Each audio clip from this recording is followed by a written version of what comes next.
Well, hello there, everyone. I just got done recording a review slash rant on a book called The Gorilla Hunters by R.M. Ballantyne, and it pretty much just killed my voice. I don't know when you're going to see this, but either way, it got me thinking as to, what I thought would be what I thought were my favourite books of all time. And Ahab has been urging me to make a video on this topic, so I may as well. So I'm just going to throw some things out there. This isn't in any particular order whatsoever. Some of these may even be conjured up extemporaneously, I'm not too sure, but the first one I have here is The Metamorphosis by Franz Kafka. Now the reason why I picked that one was because, well, for once, it's a very unusual type of a story, about this man who wakes up and finds himself turned into an insect and is basically rejected by his whole family and society and all that.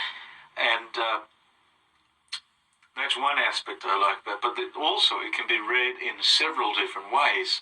There are versions where it is said by some people that Gregor Samsa, that's the man's name, never actually turned into the insect, but really was just himself. And, it was a metaphor for, I suppose, capitalism and all of that. Either way, really good, thought-provoking work that I recommend to everyone. Alright, the next one I have here is a bit more recent. This is Disgrace by Jm Cousia, a South African writer, who I believe to be the greatest living writer working today. Yes, I find him to be better than Philip Roth, better than Ian McEwan, Kazuo Ishiguro, any of those other people who happen to be contemporaries. And the reason why I like this book is because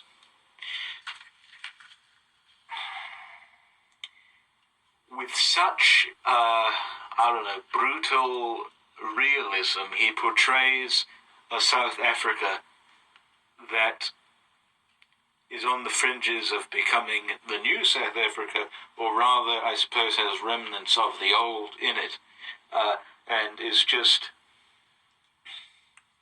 very powerful and such, with short, concise, but effective writing that sort of pierces you like a knife, to use a very tired cliche. But yes, that is a book I highly recommend as well, one of my favourites. Another one here is The Island of Dr. Moreau by H.G. Wells, or as the $10 Slimer people like to call him, Huge Gut Wells. Though he wasn't particularly corpulent from what I remember. But everybody knows what this story is about. Basically, it's about this man, Dr. Moreau, who is exiled from London and conducts these strange experiments making animals out of people and people out of animals, something like that. The reason why I like that is because it's just so delightfully twisted and a very interesting sort of pre-Jurassic Park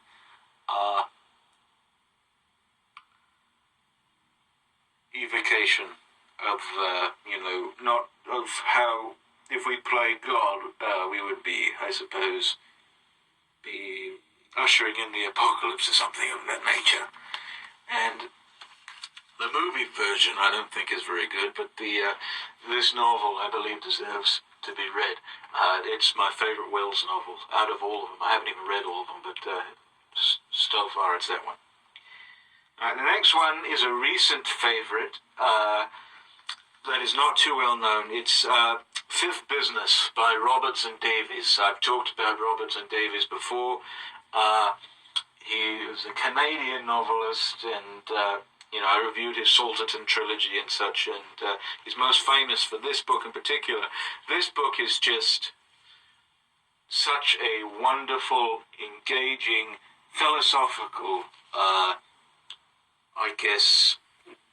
narrative about this man's life, Dunstable Ramsay, who I suppose is on the quest of trying to find out who is a saint and such, and it's even intertwined with this subtext story of this one woman who is harmed by a snowball that has a stone in it it's thrown to her, and I suppose it affects the child or whatever. I'm not told. I can't quite remember the events of the story, but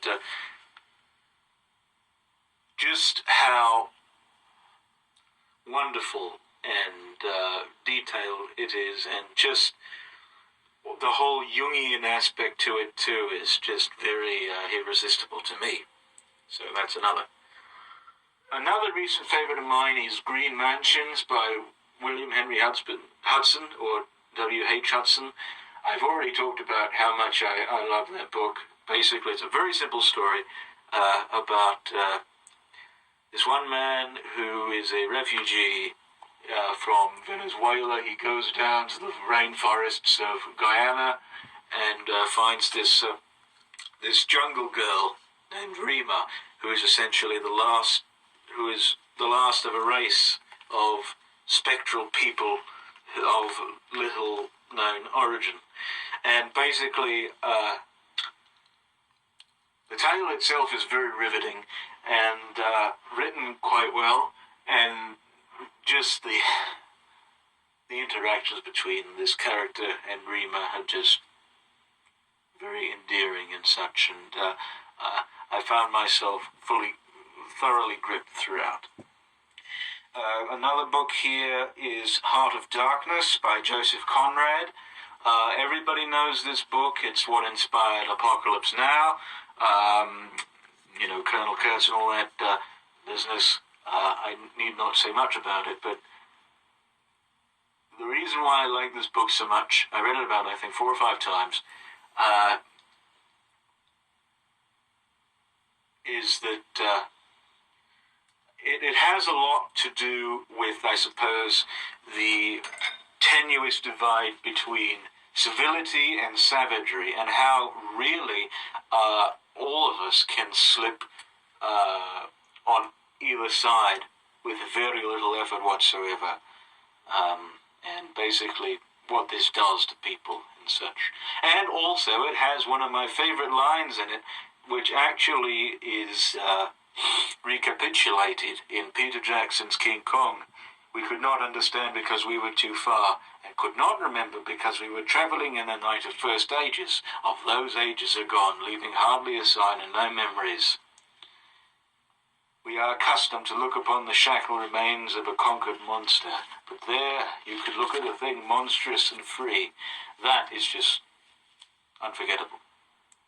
Next here is an obvious choice. It is The Lost World by Sir Arthur Conan Doyle. Need I say any more about this book? It's the first bloody book to have bloody dinosaurs in it. That's all I need to say. And then the last one I have on the list, I don't know if it may be the one that caps this list. Oh, I almost forgot actually.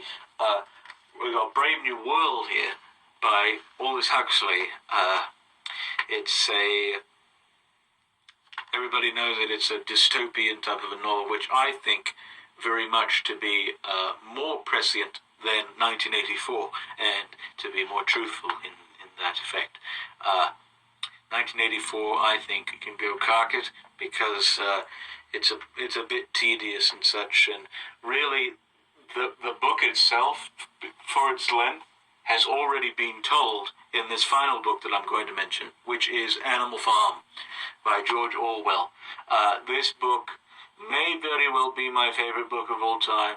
I am not certain as to that, because it sometimes shifts between that and The Lost World and other books on here too. But, just the satire behind it of, communism and how it was good in theory but not in practice, and I suppose it had me fascinated with communism, so much to the point that throughout my whole year at school, my year 11, I was obsessed with communism and read a whole bunch of communist literature and such. And I didn't become a communist, thankfully, but either way, that was that. Let's see, are there any other books? Well, I can think of a few others. I believe there's Lord of the Flies by William Golding. There's also The Evolution Man by Roy Lewis. Very good books there. Let's see, what else is there? Since I got done talking about that horrible book, The Gorilla Hunters, there's Explorations and Adventures of Equatorial Africa by Paul du Chaillu, the real text behind that fallacy. And that's about, I guess that's it. Those are all the books that I can think of that really are my favourites. I'm not quite really sure of any more, but let me know which books are your favourites. Maybe, I don't know, post a video in response to it. I'm not too sure really how this whole YouTube thing works, but either way, I hope you enjoyed it. Maybe you got a little insight as to what type of person I am, what type of literature I read, and we'll see you around, I suppose. Oh, just as a little addendum, I completely forgot to mention these couple books in this initial talk. One is Slaughterhouse 5 by Kurt Vonnegut. Hilarious! Read it because it's funny and it's unlike anything else you'll ever read. And then, I suppose, the other book that I meant to mention was Breakfast at Tiffany's by Truman Capote. I'm not exactly sure why I like this book so much. Maybe it was the time in which I read it, or maybe it was the story itself or the way it was written, but it just seemed to hit the right points for me. And to be honest, after reading it, I seemed to question the reputation of Animal Farm by George Orwell, and thought that perhaps this could be my favorite book.